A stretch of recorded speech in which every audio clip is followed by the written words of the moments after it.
چل بسم اللہ الرحمن الرحیم. ہاں نہیں، بہتر تو یہی ہے. تفسیر میں اجازت ہے جبکہ تفسیری کلمات زیادہ ہوں. اب اس میں تفسیر حاشیہ زیادہ ہے متن قرآن کے مقابلے میں، تو اس کی اجازت تو ہے، لیکن سعادت تو یہی ہے کہ آپ باوضو کر کے ہی رکھیں. ولا یحسبن بالیاء والتاء، دونوں لغت ہے، دونوں قرات، تحسبن بھی اور یحسبن بھی. اگر یحسبن ہے تو اس کا فاعل الذین کفروا، یہ کافر، یہ ہرگز گمان نہ کریں. اور تحسبن اگر ہوگا تو سرکار اس کے مخاطب ہوں گے، اے محبوب آپ ان کافروں کے بارے میں یہ گمان نہ فرمائیے کہ یہ ہمارا مہلت دینا، انہیں درازی عمر دینا، یا ان سے اخذ مواخذہ میں یا ان سے پوچھ تاچھ میں ہمارا تاخیر کرنا، دیر کرنا، یہ ان کے حق میں بہتر ہو؟ نہ بہتر نہیں ہے، یہ ان کے حق میں سخت مضر ہے. لا یحسبن بالیاء والتاء، یا تا سے کتا دونوں، یحسبن الذین کفروا، یہ کافر ہرگز یہ گمان نہ کریں، یہ نہ سمجھیں، انما نملی، جو کچھ ہمیں مہلت دے رہے ہیں. نملی انما میں یہ ما مصدریہ ہے، معنی کیا ہے؟ اے املاؤنا، یعنی ہمارا ان لوگوں کو مہلت دینا، لہم کن کو؟ کافروں کو، ہمارا کافروں کو مہلت دینا. اور مہلت کی دو صورتیں ذکر فرمائیں، ایک تطویل اعمال اور دوسرے تاخیر ہم. یہ تطویل اعمال، اعمار عمر کی جمع ہے، ان کی درازی عمر، یعنی ہم ان کی عمر کو بڑھا دے رہے ہیں، انہیں لمبی عمر دے رہے ہیں. و تاخیرہم، اور مواخذے میں ہم تاخیر فرما رہے ہیں، ڈھیل دے رہے ہیں. یہ دونوں باتیں ہرگز اپنے حق میں بہتر نہ سمجھیں. خیر لانفسہم، یہ ہرگز گمان نہ کریں کہ یہ ان کے حق میں بہتر ہے. وان ومعمولها، اور انما نملی میں جو انما ہے، انما اور اس کا معمول، یہ دونوں مل کر قائم مقام ہے دونوں مفعولوں کے تحتانیہ کی صورت میں، اور صرف مفعول ثانی کے قائم مقام ہے دوسری صورت میں، یعنی یحسبن کی صورت میں. دیکھیے لا تحسبن، یہ دو مفعول چاہتا ہے، دو مفعول میں. اب اگر اس کو لا تحسبن پڑھیں گے تو لا تحسبن میں ضمیر مخاطب تو انت ہے ہی، اے محبوب آپ گمان نہ کریں. اب ان لوگوں کو گمان نہ کریں کہ جو یہ سمجھتے ہیں کہ ہمیں ڈھیل مل رہی ہے، ہمیں بڑی سہولت مل رہی ہے، یہ ان کے حق میں بہتر ہوگی، بہتر نہیں ہے. تو اگر اس کو تحسبن پڑھتے ہیں تو انما نملی، یہ دونوں مفعول قائم مقام ہوگا، مفعول اول کے بھی اور مفعول ثانی کے بھی. یعنی یہ کافی اس بات کو نہ سمجھیں جو ہم ڈھیل دے رہے ہیں کہ ان کے حق میں بہتر ہے. یحسبن کی صورت میں یحسبن کا فاعل کون ہوگا؟ الذین کفروا، تو فاعل تو ہو گیا اس کا. اب انما نملی، یہی دونوں مفعول قائم مقام ہو، مفعول اول کے بھی اور مفعول ثانی کے بھی. اور اگر یحسبو نہیں پڑھیں، یحسبن نہ پڑھیں بلکہ تحسبن، تو اب ایسی صورت میں فاعل تو موجود ہے ہی وہاں. اب یہ صرف مفعول ثانی قائم مقام ہوگا. الذین کفروا مفعول اول موجود ہے، اور انما نملی یہ مفعول ثانی ہے. انا اور اس کا معمول، یہ دونوں مفعولوں کے قائم مقام ہوگا جبکہ تحتانیہ والی قرات ہو. کون سی قرات؟ تحسبن والی، ٹھیک ہے. اور مصدر ثانی اور مفعول ثانی کے قائم مقام ہوگا انما نملی. یہ کس صورت میں؟ دوسرا یا والی یحسبن کی صورت میں. انما نملی نمہل لہم لیزدادوا اثما بکثرۃ المعاصی ولہم عذاب مہین. اور بے شک ہم جو انہیں مہلت دے رہے ہیں وہ صرف اس لیے دے رہے ہیں تاکہ ان کے گناہ میں اور اضافہ ہو جائے. لیزدادوا اثما، تاکہ ان کے گناہ اور بڑھ جائیں. بکثرۃ المعاصی، کس کے ذریعے؟ ظاہر سی بات ہے جتنی ڈھیل ہوگی معاصی پر ڈٹے رہیں گے. تو اب یہ کثرت ترک معاصی نہیں، کثرت معاصی کی وجہ سے ان کے عذاب میں اضافہ ہی ہوتا ہے. بھائی آدمی کے پاس ایک جرم ہو تو اس کی سزا کچھ کم ہوگی، اس کے بعد دو دفعہ لگ جائیں، دو جرموں کو مرتکب قرار دیا جائے. کتنی دفعہ لگا دیتے ہیں ایک مجرم کو کہ اس میں نہیں پھنسے گا، اس میں پھنسے گا، اس میں نہیں پھنسے گا. ابھی سے 20 سال لگ جائیں گے نکلتے کس سے ضمانت کرائے گا؟ تو جتنی دفعات ہوں گی اتنی سزا بھی لمبی ہوگی. اور دفعات کب بنیں گی؟ جرم سے پہلے پٹائی کی، یہ الگ جرم ہوا، پھر اسے مارا، یہ الگ جرم ہوا، پھر اسے جلایا یہ الگ جرم، یہ ساری چیزیں تو الگ الگ دفعات سے سزاؤں میں اضافہ ہوگا۔ تو اللہ فرماتا ہم انہیں جو مہلت دے رہے ہیں وہ صرف اس لیے تاکہ کثرت معاصی کی وجہ سے ان کے گناہ زیادہ ہو جائیں۔ لا لہم ولہم عذاب مہین، اور ان کے لیے تو اہانت آمیز عذاب ہے، ذو اہانت فی الآخرہ، آخرت میں ان کے لیے بڑی توہین والا اہانت والا عذاب ہے۔ ما کان اللہ لیذر لیترک المؤمنین علی ما انتم ایھا الناس علیہ من اختلاط المخلص بغیرہ، یا ایھا الناس اے لوگو، ما انتم ایھا الناس علیہ اے لوگو تم جس راہ پر ہو یا جس روش پر ہو، جس حال میں ہو، من اختلاط المخلص بغیرہ، کہ مخلص غیر مخلص کے اختلاط کی حالت میں ہو، یعنی تمہارے اندر معاملہ خلط ملط ہے، تم مخلص غیر مخلص سب ملے جلے ہو، اللہ تعالی مومنین کو اس طرح نہ چھوڑے گا۔ ما کان اللہ لیذر لیترک المؤمنین، اللہ تعالیٰ ایمان والوں کو مومنین پر اس حال میں نہ چھوڑے گا، علی ما انتم علیہ، اے مسلمان اے لوگو تم جس حال میں ہو اللہ تعالیٰ مسلمانوں کو اس حال میں نہیں چھوڑے گا، بلکہ حتی یمیز بالتخفیف والتشدید یفصل الخبیث المنافق من الطیب المؤمن بالتکالیف الشاقۃ المبینۃ لذالک ففعل ذلک یوم احد، حتیٰ کہ یمیزہ، حتیٰ کہ اللہ ممتاز فرما دے گا، یا یمیزہ اللہ جدا کر دے گا، علیحدہ علیحدہ کر دے گا، الگ الگ کر دے گا، بمانے یفصل ہو، چاہے یمیزہ ہو یا یمیزہ، معنی ہوں گے حتیٰ کہ اللہ تعالیٰ الگ الگ کر دے گا، کس کو؟ خبیث یعنی منافق کو، کس سے؟ طیب یعنی مومن سے، تو اللہ تعالیٰ مومن منافق کو الگ الگ کر دے گا، اللہ تعالیٰ طیب اور خبیث کو الگ الگ کر دے گا، مومنین کو نہیں چھوڑے گا اس حال میں جس حال میں وہ ہیں۔ بالتکالیف الشاقۃ، کس کے ذریعے؟ ان شاقہ، تکالیف شاقہ کے ذریعے، اس پر جو انہیں تکلیفیں ہو رہی ہیں ان کی تکلیف شاقہ والمبینۃ لذالک، جو اس کو ظاہر کرنے والی ہیں، کس چیز کو؟ اس اخلاص اور نفاق کو جو چیزیں ظاہر کرنے والی بڑی مشقت کی چیزیں ہیں، وہی جنگ میں گئے تو پتہ چلا نا، جو وہاں رک گیا وہ مخلص ہے اور جو بھاگ آیا وہ منافق ہے۔ تو یہاں تک کہ اللہ تعالیٰ انہیں خبیث اور طیب میں علیحدہ کر دے، الگ الگ کر دے، اس پر واضح کرنے والی، ظاہر کرنے والی تکالیف شاقہ کے ذریعے، ففعل ذلک یوم احد، یہی کام اللہ تعالیٰ نے احد کے دن کیا، یعنی ان دونوں کو ممتاز کر دیا، منافق کو مخلص سے اور مخلص کو منافق سے۔ وما کان لیطلعکم علی الغیب، اور اللہ تعالیٰ تمہیں غیب پر بھی مطلع نہیں فرمائے گا، فتعرف المنافق من غیرہ قبل تمیز، کہ اللہ کے الگ الگ کر دینے سے پہلے یا اللہ کی تمیز سے پہلے تم منافق کو غیر منافق سے شناخت کر لو، الگ کر لو، تمہیں اللہ تعالیٰ یعنی تم میں سے عام لوگوں کو غیب پر مطلع نہ فرمائے گا۔ ولیکن اللہ یستبی یختار من رسلہ من یشاء، ہاں لیکن اللہ تعالیٰ منتخب فرما لے گا اپنے رسولوں میں سے من یشاء، جس کو چاہے گا۔ تو غیب تم میں سے عام لوگوں کو تو نہیں دے گا کہ کوئی بھی منافق مخلص کو پہچان لے، شناخت کر لے، تمیز کر لے، لیکن اپنے برگزیدہ رسولوں کو جنہیں وہ چاہتا ہے، جنہیں منتخب فرما لے، انہیں ضرور مطلع فرمائے گا۔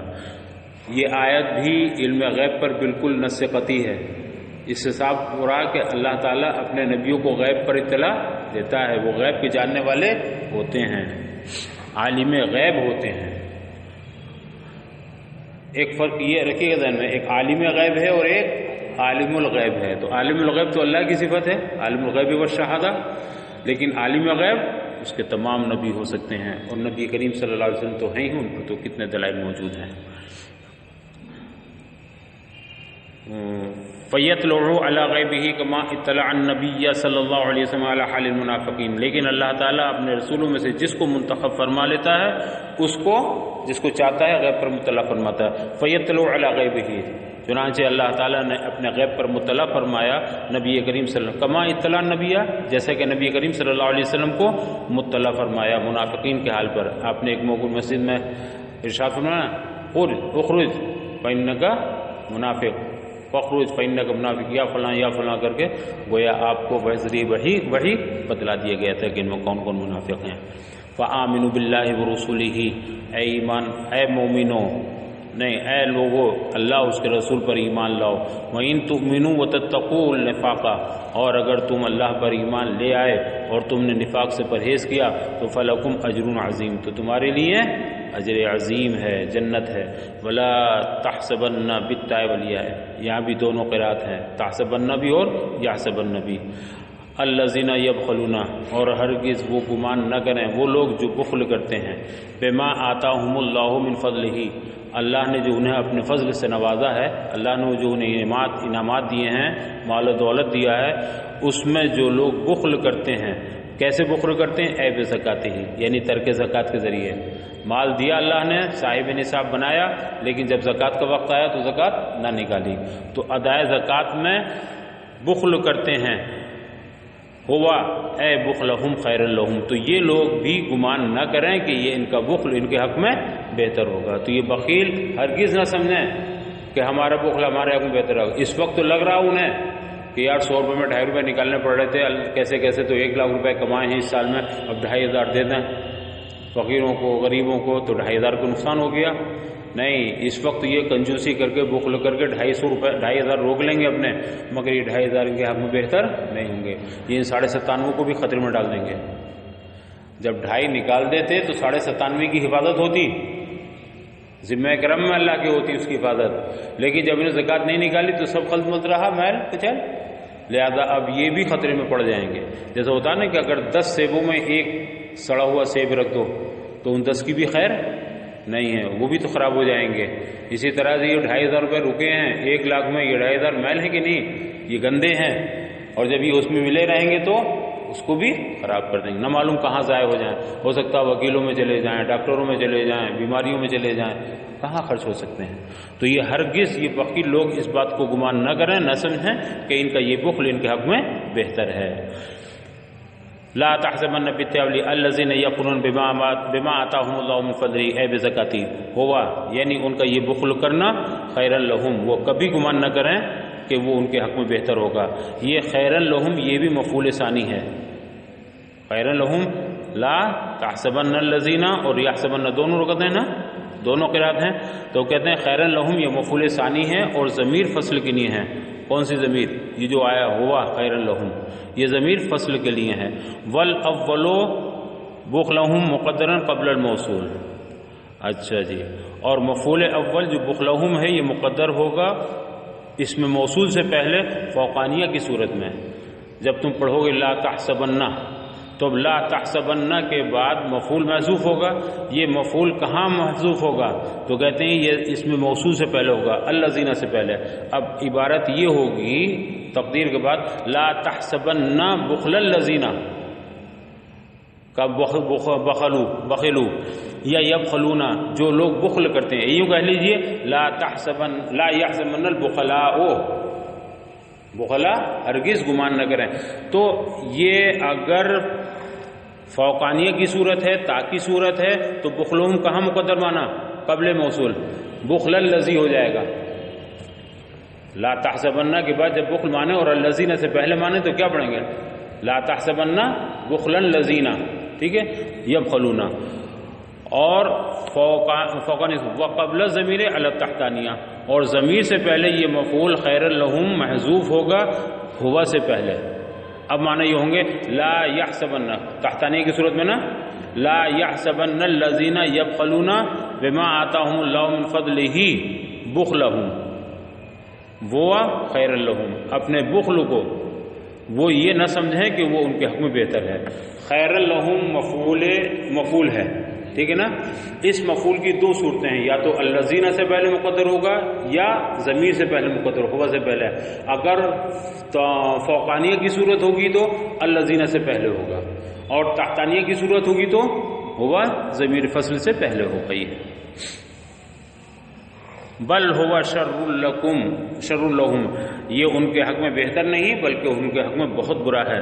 سیطوقون ما بخلوا بہ، ان قریب ان کے گردنوں میں وہ چیز جس کا انہوں نے بخل کیا، یہ جس میں انہوں نے بخل کیا، اے بے زکاتہ ہی من المال، یعنی جس کی زکات مالی ادا نہیں کی، جس مال میں زکات ادا نہیں کی، اس چیز کو قیامت کے دن یوم القیامت ہے قیامت کے دن ان کے گلوں میں توق بنا کر ڈال دیا جائے گا. سیطوقون، جن لوگوں نے بخل کیا ہے یعنی اپنے مالوں میں زکوٰۃ نہیں دی ہے، تو جس مال کی زکوٰۃ نہیں دی ہے، جو زکوٰۃ میں مال ادا نہیں کیا، اس مال کو ان کی گردنوں میں توق بنا کے ڈال دیا جائے گا قیامت کے دن. کیسے؟ بِأَن يُجْعَلَ حَيَّةً فِي عُنُقِهِ، وہ اس طور پر کہ ان کی گردن میں سانپ بنا دیا جائے گا اس مال کا جس کی زکوٰۃ ادا نہیں کی ہے. تنحشوہ، جو سانپ ان کو ڈستا رہے گا، جیسے کہ حدیث میں وارد ہے. تفصیل ہے حدیث میں کہ جس نے اپنے مال کی زکوٰۃ ادا نہیں کی تو قیامت کے دن وہ مال اس کے لیے گنجا سانپ بنا کر کے گلے میں ڈال دیا جائے گا اور وہ اس کو ڈستا رہے گا. تو یہ جس مال میں انہوں نے بخل کیا ہے، جس کو زکوٰۃ نہ دے کر کے روک رکھا ہے، وہ ان کے لیے کیا بنا؟ آرام کی جگہ چیز بنی یا مصیبت کی وجہ بنی؟ مصیبت کی، عذاب کی وجہ بنی. وَلِلَّهِ مِيرَاثُ السَّمَاوَاتِ وَالْأَرْضِ، اور اللہ ہی کے لیے ہیں آسمان و زمین کی ساری میراث، ساری ملکیت. يَرِثُهُمَا بَعْدَ فَنَاءِ أَهْلِهِمَا، اللہ تعالیٰ ان آسمان و زمین کے باشندوں کے فنا ہو جانے کے بعد وہی ان دونوں کا مالک ہوگا، زمین و آسمان کا. وارث اسے کہتے ہیں جو بغیر کسی عقد کے مالک بن جاتا ہے. میں کتاب کا مالک اس کو بنوں گا جب خریدوں گا، اسے اس کا مالک کو بنوں گا جب خریدوں گا، یا مجھے کسی نے لفافہ دی تھی اس لفاف مالک بن گیا، لفاف مالک میں بن گیا، تو لفاف مالک اس کو بنا جب مجھے کسی نے ہبہ کیا. تو جو بغیر کسی عقد کے ہی مالک بن جائے وہ اصل میراث ہے. آپ دیکھیں مورث کا انتقال ہوا، جتنے نیچے کے تھے سب وارث بن گئے، تو کوئی معاملہ طے ہوا ان میں؟ کوئی سودے بازی ہوئی نہیں. تو میراث کا آدمی مالک بن جاتا. میراث میں نے ملک کے بھی ہیں. تو اللہ ہی کی میراث ہے کون؟ زمین و آسمان، یعنی اللہ ہی مالک ہے زمین و آسمان کا. پھر دوسرے میراث کا مطلب یہ بھی ہوتا ہے کہ میراث کا آدمی وارث اس وقت مالک بنتا ہے جب مورث چھوڑ دیتا ہو اسے، اس کا کوئی استعمال کرنے والا نہ رہے، مالک نہ رہے اس کا. تو اب ظاہر سی بات ہے جب زمین و آسمان کی ساری مخلوق فنا ہو جائے گی تو کوئی بھی نہیں رہا. یہ عارضی طور پر جو ملک ہم نے 10 بیگھے لے رکھی، انہوں نے 50 بیگھے لے رکھی، انہوں نے اتنا باغ لے رکھا، انہوں نے اتنا سب بلڈنگ، جب یہ سب مر گئے، سب فنا ہو گئے، تو اب ظاہر سی بات ہے کس کی ملک میں جائے گا یہ سب؟ اللہ کی ملک میں. تو اب ان دنیا والوں کے فنا ہونے کے بعد، آسمان والوں کے فنا ہونے کے بعد، یہ جتنی بھی اس میں دولت ہے، بارش ہے، نباتات ہے، خزانے ہیں، پہاڑ ہیں، ان سب کا مالک اللہ ہوگا. اور اللہ ہی کی میراث ہے آسمان اور زمین میں. یرثُهُمَا بَعْدَ فَنَائِهِمَا، ان زمین و آسمان والوں کے فنا ہونے کے بعد وہی مالک ہے. وَاللَّهُ بِمَا، ایسا نہیں کہ مرنے سے پہلے وہ مالک نہیں ہے، حقیقی مالک وہی ہے. واللہ بما یعملون، اور اللہ تعالیٰ ان کے کاموں سے خوب باخبر ہے. یہ یعلمون اور تعلمون یہ دونوں ہیں. اللہ تعالیٰ تمہارے کاموں سے جو تم کرتے ہو اس سے باخبر ہے، یا اللہ جو وہ کرتے ہیں اس سے بھی باخبر ہے. تو یعلمون تعلمون دونوں ہیں. فیجازیکم بہ، اللہ تعالیٰ تمہیں ضرور اس کی جزا دے گا. اب یہاں یجازیکم بہ، کم ضمیر سے پتہ چلا کیا پڑھا جائے گا؟ بما تعملون، تم جو کچھ بھی کرتے ہو اللہ اس سے باخبر ہے اور تمہیں اس کی جزا دے گا. لقد سمع اللہ قول الذین قالوا ان اللہ فقیر ونحن اغنیاء، یقیناً بلا شبہ یہ لام توتیہ ہے قسم کی نہیں ہے. واللہ قد سمع، اللہ کی قسم اللہ نے سن لیا. لقد سمع اللہ قول التی، یقیناً اللہ نے سن لیا ان لوگوں کی بات کو. قول الذین قالوا، جن لوگوں نے یہ کہا، ان کی اس بات کو، ان کے اس قول کو سن لیا. ان اللہ فقیر ونحن اغنیاء، جن لوگوں نے یہ کہا کہ اللہ تو فقیر ہے، غنی تو ہم ہیں. یہودیوں نے ایک موقع پر جب یہ آیت کریمہ نازل ہوئی، من یقرض اللہ قرضا حسنا، کیا ہے؟ من ذا الذی یقرض اللہ قرضا حسنا، کون ہے جو اللہ کو قرض حسن دے؟ یہ امداد کی رغبت دلانے کے لیے، غریبوں کو، مجاہدین کو مطلب مالی مدد پہنچانے کے لیے رغبت دلانے کی نازل ہوئی. تو جب یہ آیت کریمہ نازل ہوئی تو یہودیوں نے یہ شور مچانا شروع کر دیا، ارے ان کا مسلمانوں کا تو اللہ فقیر ہے، وہ تو ہم سے قرض مانگ رہا ہے. تو جب انہوں نے یہ کہا کہ اللہ تعالیٰ فقیر ہے اور ہم غنی ہیں، تو اللہ نے ان کی اس بات کو سن لیا. وہ یہ نہ سمجھا کہ اللہ کو معلوم نہیں ہے، اللہ نے سن لیا. یقیناً اللہ تعالیٰ نے ان لوگوں کی یہ بات سن لی جب انہوں نے کہا تھا کہ اللہ تعالیٰ فقیر ہے اور ہم غنی ہیں. وہم الیہود، یہ بکواس کرنے والے کون تھے؟ یہ یہود تھے. قالو ہو، یہ انہوں نے یہ بات اس وقت کہی تھی لما نزل من ذا الذی یقرض اللہ قرضا حسنا، جب یہ آیت کریمہ نازل ہوئی کہ کون ہے جو اللہ کو قرض حسن دے. وقالو لو کان غنیا ما استقرضنا، اور ان لوگوں نے یہ بھی کہا تھا کہ اگر وہ غنی ہوتا تو ہم سے قرض کیوں نہ لیتا. اللہ نے یہ بات بھی سن لی، اللہ نے وہ بھی سن لی کہ اللہ فقیر ہے غنی ہے، اور یہ بھی سن لی کہ اگر وہ فقیر نہ ہوتا غنی ہوتا تو ہم سے کیوں قرض مانگتا. اللہ نے یہ سب باتیں ان کی سن لی. سنکتب نامر بکتب ما قالوا، اللہ فرماتا ہم ان قریب ان کی ان کہی ہوئی باتوں کو لکھ لیں گے. سنکتب ہم لکھ لیں گے، لکھنے مطلب نامر بکتب ما قالوا، ان کی ان باتوں کے لکھنے کا ہم حکم دیں گے فرشتوں کو. فی صحائف اعمالہم، کہ وہ ان کے اعمال ناموں میں لکھ لیں. ہم لکھیں گے مطلب نسبت مجازی اللہ کی طرف، ہم فرشتوں کو حکم دیں گے کہ وہ ان کے اعمال نامے میں یہ بات لکھ لیں. لیجازوا علیہ، اور لکھنے کا ہم کیوں دیں گے حکم؟ لیجازوا علیہ، تاکہ اس پر یہ سزا پائیں. یہ بات ثبوت میں ہوگی، جب لکھ لیا جائے گا تو ان کا جرم ثابت ہوگا، جرم ان کا مثبت ہوگا، لکھا ہوا ہوگا، لہذا اس پر انہیں سزا دی جائے. وفی قراءۃ، چونکہ کسی کا جرم نہ بتا کر کے سزا دینے میں ایک یہ ہوتا ہے وہم کہ یار کہیں ہمیں غلط تو سزا نہیں مل رہی ہے، لیکن جب ایک جرم موجود ہے اور لکھی ہوئی یہ چیز موجود ہے کہ تم نے یہ کہا تھا یا تم نے یہ جرم کیا تھا، جب لکھا ہوا موجود ہے اب تو لکھا ہوا ہے، اب اس میں تو کوئی بات ہی نہیں ہے، تو وہ بھی مطمئن رہے گا کہ مجھے اپنے جرم کی سزا مل رہی ہے، میرے اوپر کوئی ظلم نہیں ہو رہا، اور قیامت میں کسی پر ظلم ہوگا بھی نہیں، تاکہ اس پر انہیں جزا دی جائے. وفی قراءۃ بالیاء مبنی علی المفعول، اور ایک قراءت میں سنکتبو کے بجائے سیکتبو ہے، یعنی یا کے ساتھ نون کی جگہ یا. اللہ فرما رہا ہم ان کی اس بات کو لکھ لیں گے، فرشتوں کو حکم دیں گے لکھنے کا. اور ایک یہ کہ سیکتبو، ان قریب ان کی یہ بات لکھ لی جائے گی. اور جب یا کے ساتھ ہوگا نون کی بجائے یا، تو پھر مبنی للمفعول، تو پھر اس کو معروف نہیں بلکہ مجہول پڑھا جائے گا. وَنَكْتُبُ قَتْلَهُمْ بِالنَّسْبِ وَرَفْعِ الْأَنْبِيَاءَ بِغَيْرِ حَقٍّ، اور ہم لکھ لیں گے ان کے انبیاء کو ناحق قتل کر لینے کو بھی. ان لوگوں نے، یہودیوں نے جو انبیاء کرام کو ناحق قتل کیا ہے، ان کے اس جرم کو بھی ہم لکھ لیں گے. یہ قتلہم منصوب اور مرفوع دونوں ہیں، بالنسب والرفع. دونوں کیوں ہے؟ دونوں اس لیے ہے کہ اس کا عطف جو رہا قتل پر، اس کا عطف ہے ما قالو پر. سنکتب ما قالو، انہوں نے جو بات کہی ہے وہ ہم لکھ لیں گے، یعنی فرشتوں کو لکھنے حکم دیں گے. اور کس کو؟ اور ان کے انبیاء کے ناحق قتل کرنے کو بھی لکھ لیں گے ہم. تو قتل کا عطف کس پر ہوا؟ ما قالو پر. اور ما قالو کی دو حالتیں ہیں، محلن یہ منصوب بھی ہے اور محلن مرفوع بھی ہے. آپ یہ دیکھیں سنکتبو کا یہ مفعول بھی ہے، ٹھیک ہے. جب مفعول ہے تو کون سی حالت ہوئی اس کی؟ نسبی حالت ہوئی. اور ایک صورت یکتبو بھی ہے نا، اور جب یکتبو ہوگا تو ما قالو کیا ہوگا اس کا؟ نائب فاعل. ان کی کئی بات لکھ لی جائے گی، تو جب نائب فاعل ہوگا تو یکتبو کا نائب فاعل ہونے کی صورت میں محلن مرفوع ہوا. تو یہ محلن منصوب بھی ہے اور محلن مرفوع بھی ہے. اور جب اسی پر عطف ہوگا قتلہم کا تو قتلہم میں بھی دونوں قرات ہوگی، قتلہم بھی اور قتلہم. سنکتبو قتلہم مفعول ہو گیا سنکتبو، اور سیکتبو قتلہم تو یہ مرفوع. کہتے ہیں بالنسب ورفع، نفع اور نصب دونوں کے ساتھ.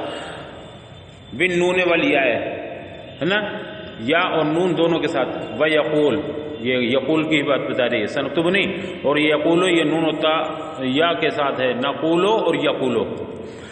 اے اللہ ہو، اور اللہ تعالیٰ فرمائے گا ان سے آخرت میں علی لسان الملائکہ، ملائکہ کی زبانی، اللہ ملائکہ کی زبانی ان سے فرمائے گا ذوقوا عذاب الحریق.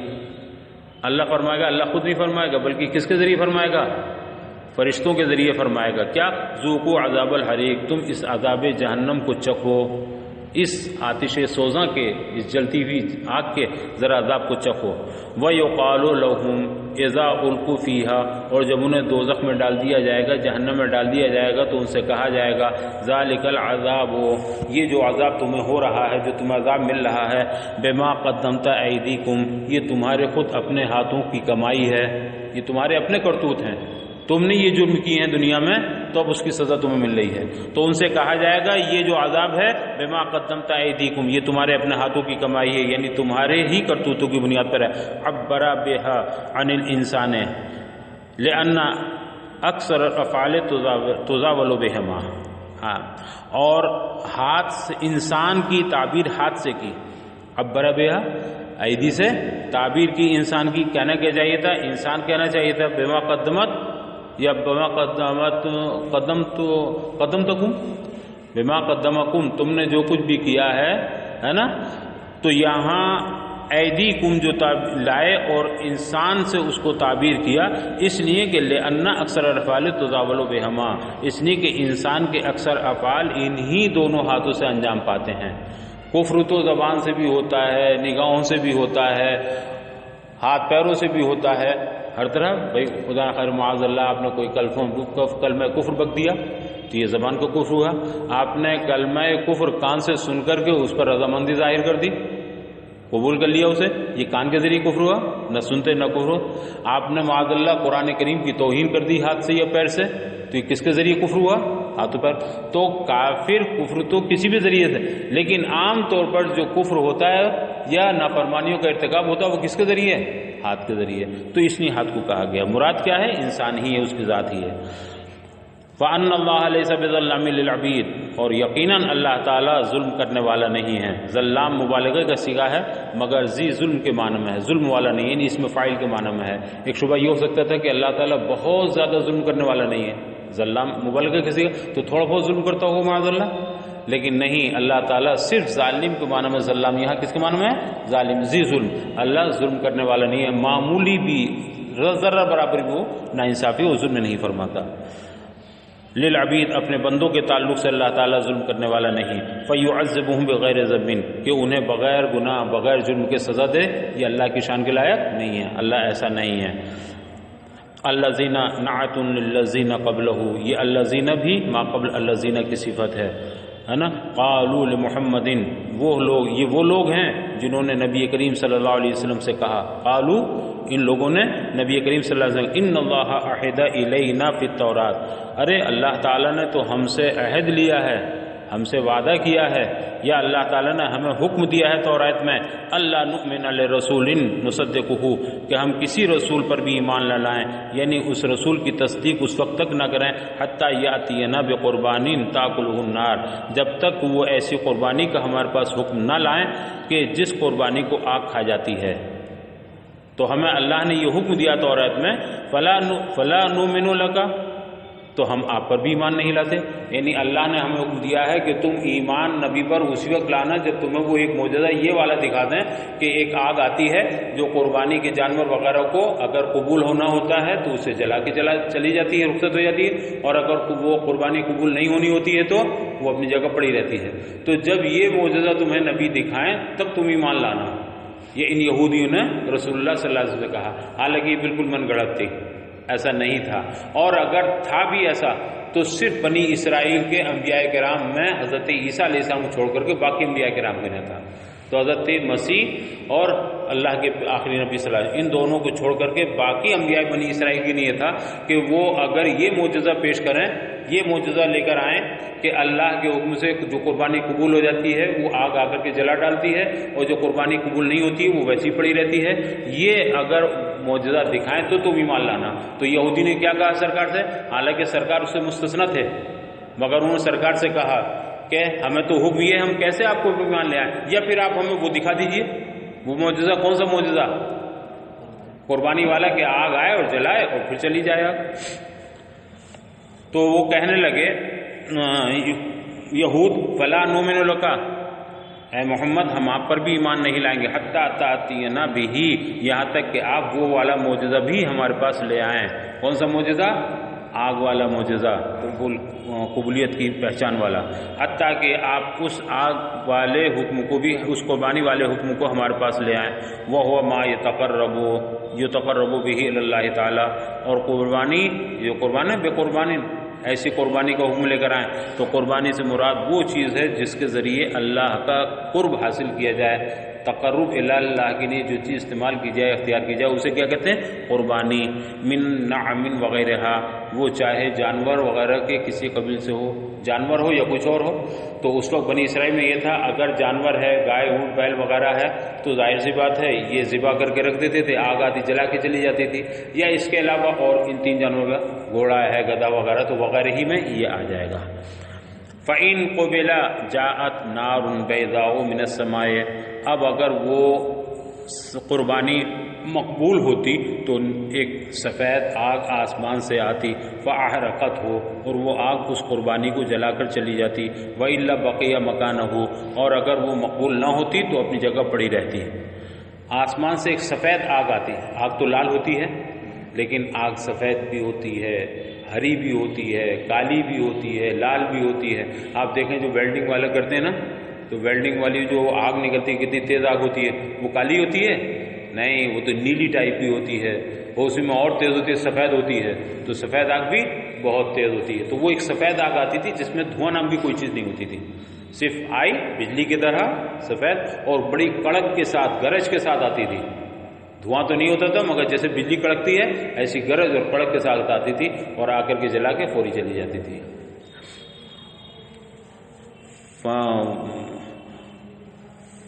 فَإِن قُبِلَ جَاءَتْ نَارٌ بَيْضَاءُ، اگر وہ قربانی مقبول ہوتی تو ایک آسمان سے سفید آگ آتی جو اس کو جلا ڈالتی، وَإِلَّا بَقِيَ مَكَانَهُ، ورنہ وہ اپنی جگہ پڑی رہتی۔ وَأُعِدَ إِلَى بَنِي إِسْرَائِيلَ ذَلِكَ إِلَّا فِي الْمَسِيحِ وَمُحَمَّدٍ، مفسر فرماتے ہیں اور یہ جو وعدہ لیا گیا تھا یا یہ جو حکم دیا گیا تھا یہ بنی اسرائیل کے انبیاء کے تعلق سے تھا، الا فی المسیح و محمد، مگر اس میں حضرت مسیح عیسیٰ علیہ السلام اور آخر نبی صلی اللہ علیہ وسلم یہ دونوں مستثنی تھے۔ تو یہ اگر تھا بھی تو کن پیغمبروں کے لیے؟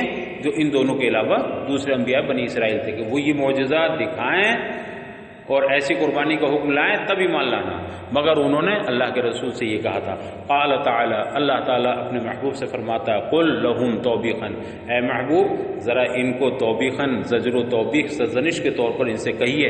حالانکہ ان کا سوال صرف یہ تھا کہ اللہ نے ہمیں حکم دیا ہے کہ ہم اس وقت تک ایمان لائیں کسی نبی رسول پر جب ہمارے پاس وہ قربانی والا حکم لے کر آ جائے، لہذا آپ قربانی والا حکم لائیے تو ہمارے پر ایمان لائیں گے۔ تو اللہ کے رسول کا جواب اس وقت کیا ہونا چاہیے تھا؟ جواب یہ ہونا چاہیے تھا کہ اس حکم سے میں مستثنا ہوں، یہ حکم دیگر انبیاء بنی اسرائیل کے لیے ہے، حضرت مسیح اور ہمارے لیے نہیں، یہ جواب دیتے، لیکن اللہ نے کے رسول نے یہ جواب نہیں دیا، بلکہ جواب ایسا دیا جس سے اس کا کوئی تعلق نہیں، یہ صرف سرزنش کے طور پر۔ میں آپ سے کوئی سوال پوچھوں اور سرزنش کر رہا ہوں تو اب ظاہر سی بات ہے یہ جو میں کچھ اس طرح سے ہٹ کر کے سوال کروں گا تو یہ ایک طرح کی ڈانٹ ڈپٹ ہوگی۔ تم دیر سے آئے تو مجھے پوچھنا یہ چاہیے تھا کہ بھئی تمہیں تاخیر کیوں ہوئی، مگر میں نے اس سے پہلے آتی دماغ ٹھیک ہے تمہارا؟ تو اب دماغ ٹھیک ہے تمہارا کا تعلق آنے سے تو نہیں ہے۔ میں اگر کہوں تمہیں دیر کیوں ہوئی تو اس کا جواب کچھ اور ہے، یا آپ دیر ہوئی ہے تو میں اس کو یوں پوچھوں گا بھئی آپ کو دیر کیسے ہو گئی، لیکن میں یہ نہ کہہ کے دماغ ٹھیک ہے یہ کہوں تو یہ بالکل اس کی توہین بھی ہے اور سرزنش بھی ہے۔ اسی طرح سے جواب وہ نہ دے کر کے جو ہونا چاہیے کوئی اور دوسری بات کہی جائے یہ بھی بطور سرزنش ہوتی ہے۔ جیسے اللہ تعالیٰ نے اپنے محبوب سے فرمایا، محبوب آپ ان سے کہیے، لہم قل لہم توبیخا، ان سے سرزنش کے طور پہ کہیے، قد جاءکم رسول من قبل بالبینات، اے یہود سنو، تم مجھ سے کہتے ہو کہ تم بھی ایسی چیز لے آؤ تو ہم ایمان لے آئیں گے، یہ تو بتاؤ قد جاءکم رسول من قبلی، مجھ سے پہلے بہت سے رسول روشن نشانیوں کے ساتھ آئے، مجھ سے پہلے کتنے رسول آئے ہیں جو بینات لے کر کے آئے، معجزات لے کر کے آئے، بالبینات معجزات کے ساتھ آئے، وبالذی قلتم، اور وہ بھی معجزہ لے کر آئے جس کو تم کہہ رہے ہو، کون سا والا؟ آگ والا، قربانی والا، تو وہ بھی معجزہ لے کر آئے جس کو تم کہہ رہے ہو، جیسے حضرت زکریا علیہ السلام، حضرت یحییٰ علیہ السلام، فقتلتموہم، تم نے پھر بھی تو انہیں قتل کر دیا۔ تو وہ جواب نہ دیا جو دینا تھا، بلکہ یہ کہا تم کیا کہہ رہے ہو، تم سے پہلے ہم سے پہلے جتنے انبیاء کرام آئے ان سے تم نے معجزہ کا مطالبہ کیا، انہوں نے یہ معجزہ بھی پیش کیا، لیکن تم نے پھر بھی ان کے ساتھ کیا کیا، انہیں قتل کر دیا۔ قتلتم زکریا و یحییٰ فقتلتموہم، تو تم نے انہیں قتل کر ڈالا۔ والخطاب لمن فی زمن نبینا، حالانکہ یہ خطاب کن یہودیوں سے ہو رہا ہے جو نبی کریم صلی اللہ علیہ وسلم زمانے میں ہیں، انہوں نے تو قتل کیا نہیں تھا حضرت یحییٰ علیہ السلام کو، حضرت زکریا علیہ السلام کو، یہ دیگر انبیاء کرام کو، تو ان سے کیوں کہا جا رہا، ان سے خطاب کیوں ہے؟ یہ خطاب تو ان لوگوں سے، ان یہودیوں سے ہے جو ہمارے نبی صلی اللہ علیہ وسلم زمانے میں تھے۔ وَإِن كَانَ الْفِعْلُ لِأَجْدَادِهِمْ، حالانکہ یہ کرتوت کن کا تھا؟ انبیاء کو قتل کرنا، شہید کرنا، یہ ان کے باپ داداؤں کا تھا، آج کے یہودیوں کا نہیں، ان کے باپ داداؤں کا تھا۔ مگر انہیں مخاطب کیوں کیا گیا؟ لِرَضَاهُمْ بِهِ، اس لیے کہ اس پر یہ راضی ہیں، اپنے باپ داداؤں کے اس کرتوت پر یہ راضی ہیں، یہ اس کو غلط نہیں کہتے کہ ہاں ٹھیک کیا انہوں نے، اب ٹھیک کیا تو تم بھی وہی۔ فَعَلِمَا قَتَلْتُمُوهُمْ، تو تم نے کیوں قتل کر ڈالا اگر تم اس بات میں سچے تھے، فِي أَنَّكُمْ تُؤْمِنُونَ عِنْدَ الْإِتْيَانِ بِهِ، جب تم یہ کہہ رہے ہو کہ آپ ہمارے پاس یہ چیز لے کے آئیے تو ہم ایمان لے آئیں گے، اگر تم اس بات میں سچے ہو کہ اس حکم کے لانے کے بعد تم ایمان لے آؤ گے، انکم تؤمنون عند الاتیان بہ، اس حکم کے لانے کے بعد، کون سے؟ قربانی والے، اس حکم لانے کے بعد تم ایمان لے آؤ گے، اگر تم اس بات میں سچے ہو تو فلما قتلتموہم، تب بھی تم نے ان انبیاء کرام کو کیوں شہید کر دیا؟ یہ جواب ہے۔